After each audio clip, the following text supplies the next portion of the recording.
The event that occurred today has caused significant public resonance. It has once again raised fundamental questions that the judicial system must address. Who was the central figure in this story, a ruthless psychopath, a master manipulator, or an innocent victim who was framed by a real villain? Life in bohemian circles often becomes an object of desire. Many are convinced that such a lifestyle opens access to everything, including the illusion of eternal life. However, the fate of our story's heroine turned out to be so mysterious that it becomes clear, neither wealth nor influence can protect against tragic fate when destiny decides otherwise. Sophie Bougnol was born in Paris on July 28, 1957. From the very beginning, her life was surrounded by prosperity and splendor, as she belonged to a respected French dynasty closely connected to the world of fashion and cinema. That era was characterized by a true bohemian atmosphere where the paths of society's elite intersected. Sophie possessed natural talent, artistry, and determination, which allowed her to develop in her chosen direction and achieve recognition as a film producer. Her persona became iconic for the country, an embodiment of professional triumph. At the same time, she didn't neglect her private life and desire for family well-being. 1991 was marked by her marriage to film producer Daniel Toscan, after which she became known as Sophie Toscan du Plantier. Their meeting was logical. Both belonged to the film industry, both had reached significant heights. The couple became the embodiment of the luxurious life of that era. This union of two celebrities attracted intense media attention. For both famous personalities, this meant further development of professional achievements. They settled in a luxurious residence together with Sophie's son from her previous marriage.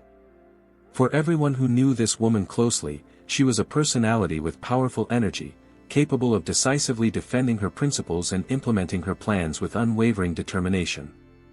However, only the closest circle knew another Sophie, gentle and sincere, balanced, without excessive arrogance, a caring mother for whom her son Pierre-Louis was the center of existence. Sophie cultivated the image of an elegant woman keeping up with the times.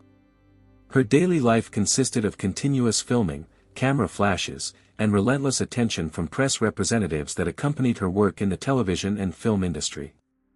Over the years, the woman increasingly sought solitude, peace, and family comfort, removed from the constant observation of the public and admirers. That's why from the early 90s, Sophie increasingly returned to the house in the rural area of Dunmanus West, located in County Cork, Ireland. She spent vacation time there in her childhood years with her family. Cork became a refuge for wealthy artists and writers who drew inspiration from the local natural landscapes. The Parisian glamour had exhausted the woman so much that she chose this quiet, cozy dwelling in the countryside for rest. She purchased this cottage in 1993. Unlike the estates she was accustomed to, there were certain domestic inconveniences here. The dwelling was located in an isolated place, which made the journey to it difficult. Key for Sophie was that this territory had remained since childhood the only one that ensured complete seclusion and peace. Even after overcoming the difficult journey, problems didn't end, as this area periodically experienced difficulties with electricity and heating systems. However, for restoration this had secondary importance. Emotional renewal and the search for creative impulse, that's what most attracted her to the local landscapes and provincial charm that awakened memories of carefree childhood years. When Sophie found herself here again after a long absence, she was captivated by the natural beauty, as if falling in love with it anew. From then on, no domestic difficulties mattered to her. Sophie preferred staying here during the warm season but invariably returned home. In Paris, the woman characterized these periods as times of restoring spiritual and emotional balance. Usually she came here alone. The same happened in December 1996, when 39-year-old Sophie Toscan decided to go to Ireland to restore her strength and review film scripts before the upcoming New Year holidays. She arrived in the town independently and secluded herself in her own house in a quiet area. The woman didn't completely isolate herself during such periods. She maintained contact mainly with neighbors and old acquaintances from childhood who lived nearby. She was regularly seen in town. Sophie knew many local residents, communicated casually with everyone, and never showed superiority.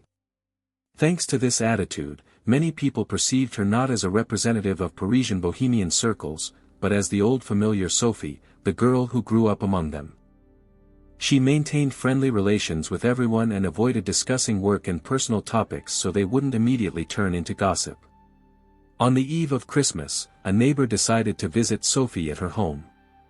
On the morning of December 23, 1996, at approximately 10 o'clock, she headed over for a visit, planning to talk and discuss holiday preparations, as well as share tea in the afternoon when time would free up. Instead of the expected meeting, she found her friend on the ground near the house, devoid of life. The woman immediately notified the police, reporting the discovery of a mutilated body near Sophie's home. The body was so disfigured that the neighbor even hesitated whether it was really Sophie Toscan. Upon arrival at the scene, Irish law enforcement encountered a horrific bloody scene. The victim's head was crushed to a state that made recognition impossible. However, the identity of the deceased was established. It was indeed Sophie Toscan. At the time of the murder, the 39-year-old woman remained in her nightwear. Street boots were on her feet. The bed in the bedroom was disheveled. Everything indicated that in the middle of the night or at dawn, something disturbed the woman, forcing her to hastily put on street shoes and go outside. Near the body, they found the probable murder weapon, a massive concrete block covered in blood. Bloody traces led to the entrance gate, where keys still remained in the lock. In the woman's residence, they found 2 wine glasses placed in the dish drainer. Investigators concluded that the attack occurred outside the house, as there were no signs of a struggle inside. Local law enforcement encountered such horrific crimes in these parts extremely rarely. The local station was small, qualified specialists weren't available, so they had to wait for forensic experts from a larger city. They had to thoroughly examine the crime scene and the body of the deceased. Specialists with the necessary qualifications reached this remote area only after 24 hours. Throughout this entire time, Sophie's body remained in the open air. During that period, it was raining and cold. The body was simply covered with plastic bags, but the humid climate caused the destruction of some important evidence. Finally, a full investigation began. The first thing that drew attention was clear signs of resistance on Sophie Toscan's hands. However, even their nature was difficult to assess due to the time that had elapsed. Most of the blood was washed away by rain. The traces that remained also didn't allow for precise determination of the time of death. The evidence was extremely limited. Forensic experts reconstructed the sequence of events piece by piece. It was obvious that Sophie died from a blow to the head with a blunt object. Barely noticeable blood traces were found in the house on the gates and entrance wicket. Unfortunately, rain destroyed a significant portion of them. Considering that Sophie was wearing boots, blood was predominantly on the street side. They assumed that the attack began right there. Inside the residence, they never managed to find any signs of a struggle. 2 wine glasses in the dish drainer weren't recognized as convincing evidence, as they were already clean and it was unclear when exactly they might have appeared there. Probably the woman used them at different times while alone. Several DNA samples were collected at the crime scene. Unfortunately, in 1996, the possibilities for testing and comparing profiles were extremely limited.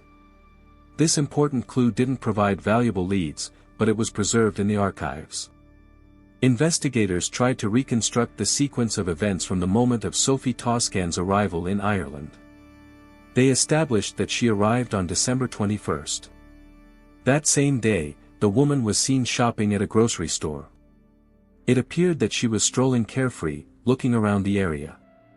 The woman exchanged words with several local residents, was friendly and happily communicated with all acquaintances.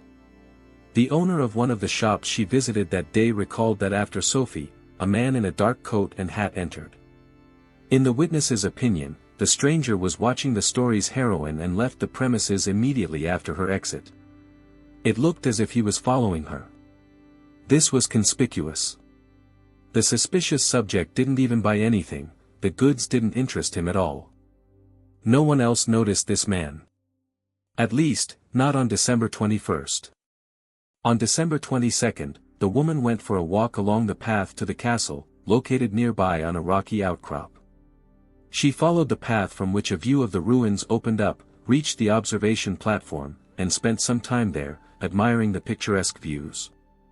On the way back, Sophie visited the town and stopped by the local pub, where she ordered tea and chatted with some visitors, her neighbors who regularly frequented this establishment. Finally, the woman returned to her home and didn't go out again. Only around midnight did she contact her husband Daniel, who was in Paris. All this information allowed for establishing time frames. The body was found at 10 o'clock the next morning, so the attack occurred in the period from midnight to that time. Considering the brutality of the crime, it was believed that the killer should be sought among the woman's immediate circle. Such a development of events is typical. In most cases, the criminal turns out to be a person from the victim's close circle. The deceased's husband, Daniel Toscan, immediately came under suspicion. Rumors circulated about a crisis in their relationship. When law enforcement delved into family secrets, it turned out that the conflict arose due to the husband's infidelity, and the marital unfaithfulness was systematic in nature. Sophie learned about this and intended to break off the relationship. She announced this before leaving for Ireland. As it turned out, her intention to seclude herself and prepare for the holidays was also a way to relieve tension, emotionally prepare for the break with her husband. Considering the status of the star and extremely wealthy couple, the divorce process promised to be difficult and high-profile. Wealth and influence always constituted a significant motive for murder, but Daniel was quickly excluded from the circle of suspects. The husband claimed that during Sophie's murder he was in France. This was easily confirmed by numerous witnesses who provided him with an indisputable alibi. When representatives of the press learned about the tragic death of the famous personality, numerous speculations began that destroyed the festive mood of all residents of this settlement. The once quiet town turned into a place of accumulation of reporters seeking sensations. Naturally, this seriously hindered the progress of the investigation, stirred up the local population, and could confuse the investigation. Additional difficulties arose because the bloody event occurred in a town with an extremely limited police staff, so the resources necessary for the investigation were lacking. Checking all theories and false statements took a lot of time. Already at this stage, the entire local community was being considered. Detectives assumed that the killer was well acquainted not only with Sophie herself but also with the area, which allowed him to act unnoticed. This fully explained the absence of alarm. Even the local residents' dogs were silent. The animals knew the criminal scent well, and he himself was able to move in such a way as not to disturb anyone. At this point, attention turned to a man named Ian Kenneth Bailey. He was born in Manchester in 1957, was a quite versatile person, but with a difficult past and dubious reputation. In his early years, Ian worked as a freelance journalist, ran his own business, and had various work experience. He moved to Ireland in 1991. At the time of the murder, Ian lived in a house with his partner and was known for problems with local police. Together with a partner, in 1991 he organized a business, but then problems began. Ian Bailey became involved in several disturbing incidents.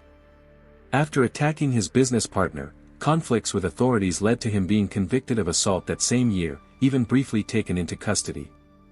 Ian was known to local law enforcement for his hot temper and aggression from previous cases of domestic violence against his partner, which even led to her hospitalization, but he wasn't imprisoned for this. Ian underwent psychiatric evaluation. Specialists diagnosed him with narcissistic disorder. He turned out to be impulsive and cruel. There were suspicions of a whole complex of mental disorders. Ian was characterized as a person with excessively inflated self-esteem and alcohol dependency. All this provoked sudden and uncontrollable outbursts of rage. He himself explained his behavior by a difficult divorce that occurred shortly before moving to Cork. Ian seemed a suitable suspect for other reasons as well. His residence was located a few minutes' walk from the victim's house, which was within sight, and it was easy for him to approach unnoticed. During this period, he lived with his girlfriend named Jules Thomas. She was also a resident of this town. Interestingly, on December 23, almost immediately after Sophie's body was found, this couple appeared at the crime scene among the first. And they knew many details of the crime that they couldn't have known. The couple tried to obtain additional information from the police, supposedly for preparing a report. Ian presented himself as a freelance journalist looking for a sensation, but he wasn't allowed at the crime scene. Police officers noted that the couple was very persistent, even unlawfully entering the house territory. When the man was checked and his criminal episodes from the past were discovered, it seemed that he wasn't a reporter but a criminal trying to find out what stage the investigation was at. Despite opposition from authorities, Ian managed to produce several unpleasant reports. This unhealthy persistence in investigating only increased police suspicion toward him. The articles were filled with inappropriate details and speculation concerning the deceased's personal life. Her relatives were shocked by the unscrupulousness and cynicism that permeated every line of the journalist's notes. After these publications appeared, a wave of outrage began. Sophie Toscan's relatives even officially refuted the freelance journalist's claims, appearing on television. They were convinced that the man was deliberately tarnishing the murdered woman's name to gain fame and make money from it. They supported the law enforcement's opinion regarding his possible involvement and viewed Ian with suspicion. When police spoke with him, he denied even knowing the deceased. However, not everyone supported this version. People from Sophie's close circle who lived here and knew her from childhood were convinced they knew each other and considered Ian involved in the crime. The mass media made a large contribution to this, eagerly picking up the idea of the journalist's involvement in the murder. He himself denied guilt, referring to his notes and some informant who, according to his version, provided him with valuable information about the crime, but he refused to name him. The key figure in the man's articles was not only Sophie Toscan but also some criminal from her close circle who hired a killer. He was convinced that this was done by one of the woman's former lovers or even the husband with whom divorce was brewing. While dealing with refutations of these lies, truly valuable testimony appeared from an anonymous person. A local resident said that on December 23 around 3 o'clock in the morning, he saw an unknown man near the deceased's house. According to the description, he matched the man whom the local shop owner saw in his establishment when he was following Sophie. Interestingly, this anonymous witness gave a more detailed description, which exactly matched Ian Bailey's appearance. A few days later, the freelance scandal reporter was detained and brought to the police station for questioning. Upon arriving at the station, he demonstrated extreme nervousness, caused a scandal, and threatened to hold them accountable for arbitrary treatment. Investigators immediately noticed suspicious scratches on the man's face and hands. In response, he explained that a Christmas tree fell on him while he was cutting it down in the forest. Law enforcement treated this version with distrust and photographed these marks, which provoked even greater anger from Ian. The man's behavior seemed excessively aggressive, but he explained it by his mental disorders. The suspect continued to deny knowing Sophie Toscan, insisting on his version. He claimed that someone from her former partners could have ordered the killing. The suspect made loud statements that they should interrogate not him but Daniel Toscan. But authorities were convinced that the criminal was a local resident who was well-oriented in the town. This explained his ability to reach Sophie's house without leaving traces. Ian fairly pointed out that forensic experts arrived at the crime scene late, which caused traces to be destroyed by rain, and belonging to the town had nothing to do with it. He characterized the initial examination of the murder site as a manifestation of negligence and accused the police of trying to make him a scapegoat. Investigators interviewed Ian's acquaintances, who reported seeing him in the evening before the crime at a local pub. There were no scratches on his face. It seemed unlikely that after visiting the bar, the man went to the forest at night for a Christmas tree. Despite protests, on February 10, 1997, the main suspect was arrested. This became possible thanks to the appearance of new testimony. The area around and inside Sophie's house was examined more thoroughly, but nothing was found. Instead, another important witness appeared, Jules Thomas. Ian's girlfriend was brought in for questioning after the New Year holidays. She was very afraid of accusations that the police might bring against her, and fear made the girl talk. She admitted that the meeting with Sophie in the store on December 21st really happened. Ian learned about the arrival of the celebrity and went to track her to get a sensation. In addition, Jules assumed that he could have followed Sophie at the observation platform where she went to admire the castle on the 22nd. He was also there that day. When Ian returned from there, he behaved mysteriously and strangely. He even made an alarming comment, saying that something frightening might happen in town that night. What exactly Ian meant, he never explained. In the evening hours of the same day, the couple went for a walk, but after returning, Ian left again. And returned, as he later admitted, only an hour later. He thought Jules was already asleep, but in reality she woke up several times during the night and didn't find her partner at home. Later the journalist admitted that at that time he went to his studio, located nearby, and worked there until 9 o'clock in the morning. Contradictions in his testimony, as well as Jules' admissions, became grounds for detaining the man, but during 12 hours no specific evidence that would link the main suspect to the murder could be found. According to Irish law, if within 12 hours after arrest it's impossible to conclusively link a suspect to a crime, they must be released. Ian was under interrogation. Confession was the only way to imprison him in this situation, but he remained unshakable. Law enforcement was forced to release him. Suspicions about the man only strengthened. Ian Bailey's behavior became increasingly inadequate. He explained this by mental problems.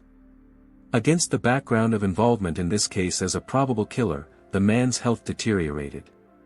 He even began describing hallucinations while simultaneously trying to accuse the police of slander. But all this didn't work. The suspect continued to spread rumors that now sounded like delusions. Only on January 27, 1998, was it decided to arrest him again. Ian again insisted on his innocence. He claimed that the police had nothing against him. Investigators referred to the only DNA samples found at the crime scene that didn't belong to the victim. However, they were of low quality due to the prolonged exposure of the body to the open air. The samples were heavily contaminated. It was again impossible to conclusively link Ian to the murder. This became a serious obstacle.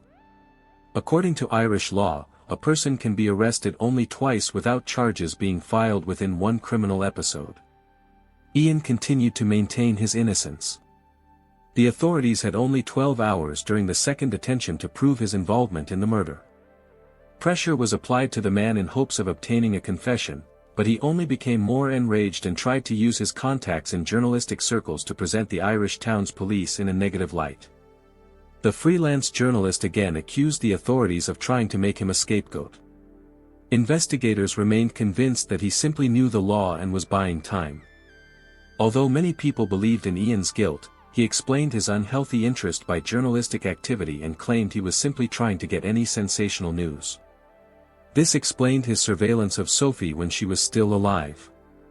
Wherever she went, law enforcement again failed to find anything against Ian. The main suspect was released, and the investigation finally stalled. In 2003, the man initiated a lawsuit against several news agencies for defamation. His probable involvement in the murder remained unproven. The man initiated a lawsuit against the mass media to restore his reputation. At this trial, several people testified against him who admitted they saw him on the day of Sophie's death and before. Most questions were raised by the anonymous witness who observed Ian Bailey near Sophie's house at night. He accused him of false testimony. Jules Thomas spoke for the prosecution, characterizing him as a rude and unbalanced person. In her opinion, the former partner was indeed capable of something cruel and bloody. Despite this, Irish authorities continued to claim they had nothing to charge him with. No conclusive evidence was found, and the collected DNA samples still couldn't be fully analyzed. Their capabilities were limited by law. Sophie Toscan's family was stunned by the lack of results. Relatives and even the victim's husband regarded such police behavior as incompetence. In 2008, the deceased's family appealed to the French court asking to launch an investigation into the woman's death within their jurisdiction. But problems arose here too. The main witness in the case admitted that he mistakenly accused journalist Ian Bailey out of fear of the police. Learning of this, the main suspect went further. By November 2014, he decided to sue the Irish state for unjust persecution. His lawyer built his strategy on the main witness's recantation. Despite all this, by 2019 the French court began proceedings without Ian Bailey present. According to French law, if their citizen is killed abroad, the trial can take place in France. About 30 witnesses were called. Based on the hearing's results, the man was found guilty of murder in absentia and sentenced to 25 years imprisonment. Ireland's Supreme Court refused extradition, still citing the impropriety of the court's decision due to insufficient evidence against the man. Convicted under French law, the criminal still remained in Ireland and avoided any threats of extradition.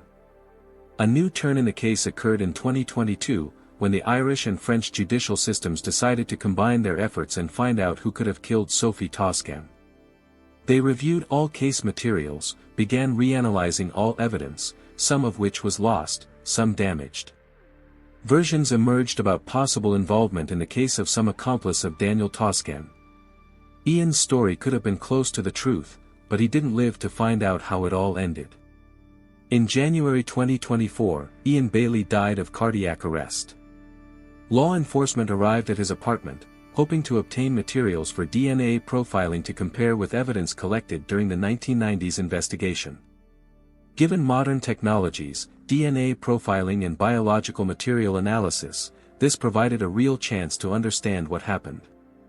A little less than 30 years have passed since the woman's death. Finally, there was hope that it would be possible to establish who killed Sophie, but there are still no answers. That's all for now. Please share your thoughts in the comments below. Give this video a thumbs up and be sure to subscribe to my channel so you don't miss any future content. Take care and goodbye.